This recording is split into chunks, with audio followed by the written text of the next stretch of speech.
정경심 교수 재판에 관련된 속보도 좀, 한 꼭지 하고 넘어가고 싶습니다. 현재 이제 검찰이 내놓은 증거라는 게, 인터넷에 떠돌고 있는 풍문입니다. 인터넷에서 이러이러한 내용이 있었다. 이게 얼마 보도가 됐다. 이 실제 얘기예요. 뭐 네이버나 뭐 이런 데서 이렇게 많은 얘기들이 돌고 있기 때문에 이것은 사실일 가능성이 높다. 인터넷 기사를 증거로 내놓은 겁니다. 정경심 교수가 이렇게 돈놀이를 했다더라. 아니면 뭐 이렇게 한다더라라고 하는 카더라 통신 자체를 법정에 증거로 제출했어요, 검찰이. 그리고 재판부에 이걸 인정해달라고 주장을 한 겁니다.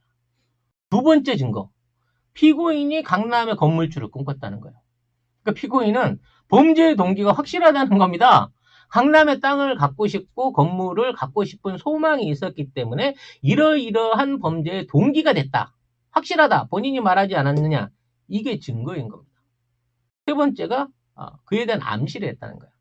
두고 봐. 우리 애들 졸업시키고 10년 후면 우리 건물 하나 가지자. 이 얘기가 결과적으로 남편이 자리에 올라갔을 때 왕창 땡겨가지고 10년 후에는 내 목표 이룰 수 있어 라고 하는 암시를 주변 사람들한테 줬다는 거예요. 실행을 했다는 증거라는 겁니다. 이거 자체가. 정말 가면 갈수록 가관이죠. 전화통화의 패턴이 또 하나의 증거로 제시가 됐습니다. 왜? 예를 들어 펀드를 하자, 뭐 어디에 투자를 하자라는 얘기가 있을 때 나 우리 남편한테 물어볼게 라고 전화를 했다는 거예요. 그러니까 돈을 몇 억을 빌려줬든지 투자를 했든지 부인이 쓰는데 이걸 갖고 신랑한테 이제 일종의 뭐라 그래야 되나 상의를 한 거지. 근데 이 상의를 한 이러한 패턴들이 반복되는 것을 봐서 실제 조국이 이걸 지휘했고 감독했고 거기에 영향을 미쳤을 가능성이 높다는 거예요. 그리고 그 중에 가장 핵심적인 증거 민정수석의 배우자라는 겁니다.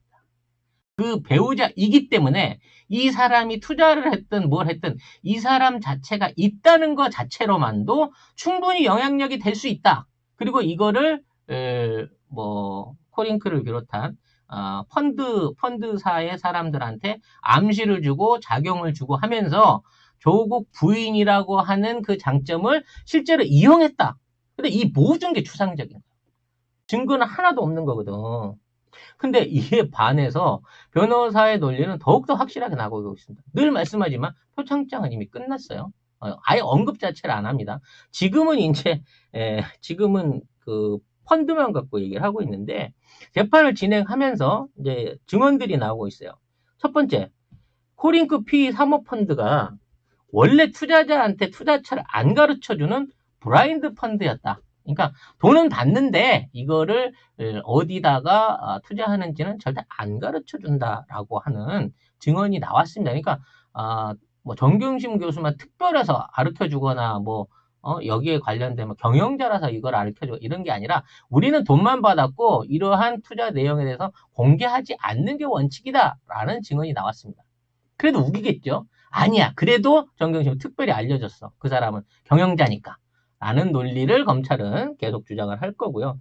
두 번째는 정경심 교수와 주고받은 차용증 원본이 나왔어요. 그러니까 차용증 사본이 나온 거죠. 그러니까 그에 관해 가지고 이 좋은 사진이 있었습니다. 잠시 눈 정화하시고 차용증에 관련된 사진을 보여드리자면 이러한 금전 대체 소비 차용증이 있었다는 겁니다. 이제 여기에 보면 그 연도수가 한 1년 이게 잘못 적힌 게 있어요. 그러니까 아마 작성하는 과정에서 오타를 낸 것 같은데, 이게 이제 16년인데 15년 12월 달에 이미 돈이 건너갑니다. 그러니까 15년 12월에 이 서류를 작성하고 16년이라고 잘못 그 오타를 낸 것 같아요. 근데 아무튼 서로 상호 간에 이런 금전 소비 대차 계약서를 주고받았다라고 하는 명확한 증거가 나왔다는 거죠. 근데 이 서류를 완전히 무시하고 있는 겁니다. 그동안 검찰은 이 돈이 빌려준 돈이 아니라 투자금이다. 실제 경영을 관리하고 있는 데 들어가는 투자금에 따르고 이 모든 게 영향을 미쳤다라고 하는데 이 투자 계좌가 아닌 차용 계좌를 통해 실명으로 돈을 주고받았고 이자를 주고받았고 거기에 대한 내역들이 전부 다 송장 안에, 원장 안에 그대로 들어있으면서 이 받은 이자들을 한 푼도 빠짐없이 세무신고까지 완료한 의혹이 나왔기 때문에 이제 이거를 투자비로 끌고 갈 수 없는 겁니다. 왜 투자비를 기어이 투자비로 만들어야 되냐는 부분은 단순 대여금이나 브라인드 펀딩 형태를 갖고 돈을 지급했을 경우에 돈을 빌려주거나 투자를 했을 경우에는 여기에 대해서 투자자는 어떤 상법상의 처벌을 할 수가 없습니다. 그냥 투자자는 우리 법상으로 돈만 내고 이득을 배당받는 단계이기 때문에 이 돈이 어떻게 쓰이고 어떻게 운영된지에 대한 아무런 법적 책임이 없는 게 우리나라의 법이에요. 펀드 안에 있는 기본적인 민법인 겁니다. 근데 이거 자체를 무시하고 경영을 했다라는 논리를 만들기 위해서 검찰이 그동안 그렇게 상황을 이제 조작하면서 무슨 말도 안 되는 뭐 ATM기 5천만 원을 송금했느니 그와 비슷한 사진도 나왔습니다. 나 그때 기억나는데 그 사진의 주인공이 청와대 인근에서 돈을 보내고 있는 조국인 것처럼 그런 식으로 내보낸 사진까지도 있었는데 이 모든 증거들을 하나도 못 찾은 거예요. 그리고 실명으로 정경심 교수 계좌를 통해 갖고 차용금이 넘어갔고 이자가 입금된 사실을 확인했다는 겁니다.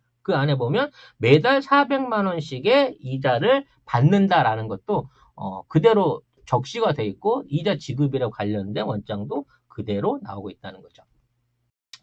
아무튼 뭐 이 정도 나왔으면 더 이상 이거를 투자자 아닌 걸로 몰고 가는 건 무리가 있는데도 이거 언론에 별로 나오지도 않고요. 검찰이 아직도 공소를 포기를 안 하고 있어요. 네.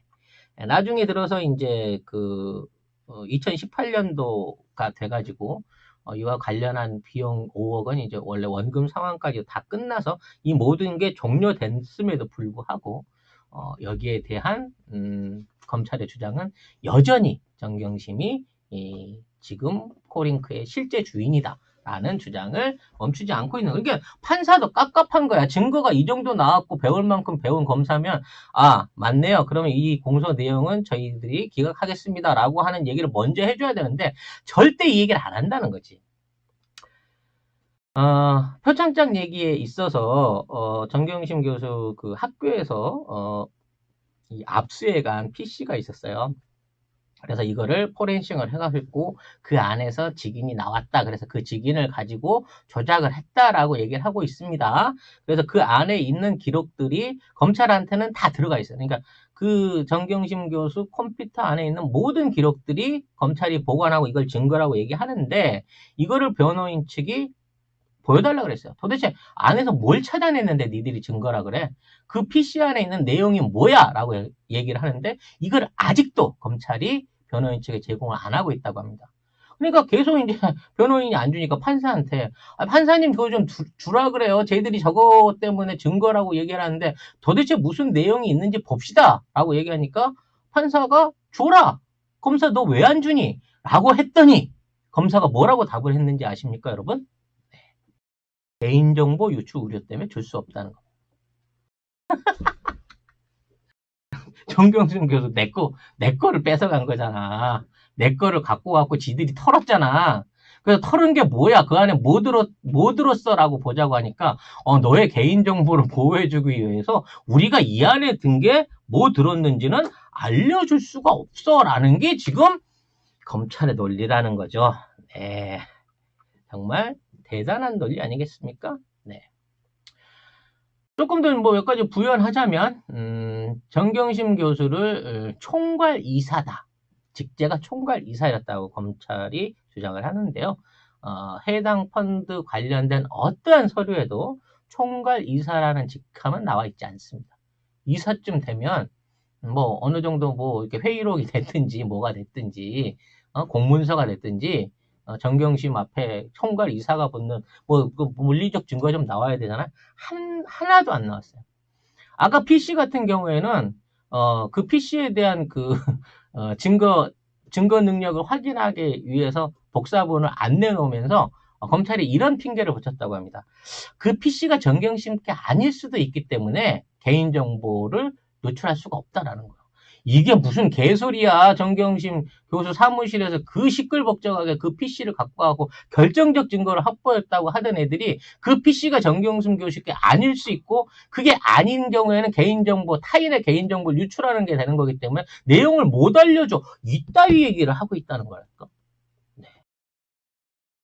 코링크의 재무이사가 뭐 정경심 펀드 관련 해명서가 허위다라는 얘기를 했다고 하는데 이 사람이 재무이사가 얘기를 했어요. 투자처 가르쳐준 적 없다. 우리는 브라인드 펀드라는 증언까지 나왔는데도 불구하고 검찰은 아직까지 기소를 멈추지 않고 있습니다. 사실 이 정도 되면요 기소를 포기하든지 최소한 보석으로 불구속인 상태에서 재판을 이어갈 수 있게 해서 마무리를 지을 수 있게 해야 되는데 검찰은 이걸 안 하고 있어요. 그러면서 조국 장관에 관련된 재판을 병합하려고 합니다. 왜? 이제 더 이상 정경심 교수로 이 재판을 끌고 갈 수 있는 어떤 물리적 증거나 새로운 증거나 증언이 없기 때문에 이 재판을 그대로 묻어놓고 끌어가기 위해서 조국 교수 사건을 여기다 묻어갖고 같이 해야 됩니다라고 재판부에 요청을 하고 있다는 거죠. 이게 받아들여져 버리면 그게 받아들여져서 그뭐 민정수석으로서 뭐 역할을 했니 안 했니 뭐 이거 관련된 거 하는 동안은 계속해서 정경심 교수는 구속 상태에 있어야 된다는 거예요. 정말 보석 포기를 돌처럼 하고 있는 거죠. 한간에서 이제 보석 신청을 안 받아주고 있는 검찰에 대한 어떤 그 행태도 있습니다만 사실 보석을 초반에 청구하지 않은 거는 정경심 교수 개인 의지가 더 컸었다고 합니다. 왜냐하면 자신이 보석이라든지 불구속 상태로 풀려나게 됐을 때는 혹시라도 조국 교수에 대한 구인 내지는 구속영장이 집행될 가능성이 높아진다라는 변호인들의 조언을 듣고 본인이 스스로 지금의 구속 상태에서의 재판과 수사를 원했다라고 합니다. 정말 눈물겨운 부부 사랑이라고 생각이 드네요. 뭐 이런 걸 갖고 뭐 일부는 조금 모든 책임을 가족한테 떠넘기고 자기 자신은 변명만 하고 외부에 혼자 있다. 무정한 아버지다. 무책임한 가장이다. 라고 비난하는 이런 댓글들도 있습니다만 지금 조국 교수 머리가 하얗게 샜습니다. 원래도 흰머리였지만 정말 팍 늙은 마음의 고생을 하고 있는 티가 너무 많이 납니다. 본인도 부인이나 자식들한테 미안한 마음 갖고 있고 웬만하면 보석도 신청하자고 하지만 부인의 의지가 워낙 강경하다고 합니다. 당신은 내가 지켜. 부디 건강 악화되지 마시고 이 재판이 떳떳하게 끝나고 이런 이 말도 안 되는 가짜 사법의 폭력 이것들이 공수처를 통해서든 역사를 통해서든 바로 잡아질 때까지 건강하게 지금의 위치를 지켜주셨으면 하는 바람입니다. 이 정도 하죠. 국내 뉴스는. 네.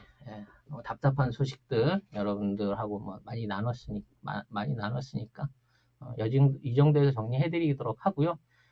지속적인 이슈나 새로 확인되는 사실이 있을 때 틈새 뉴스를 통해서 전달드리도록 하겠습니다.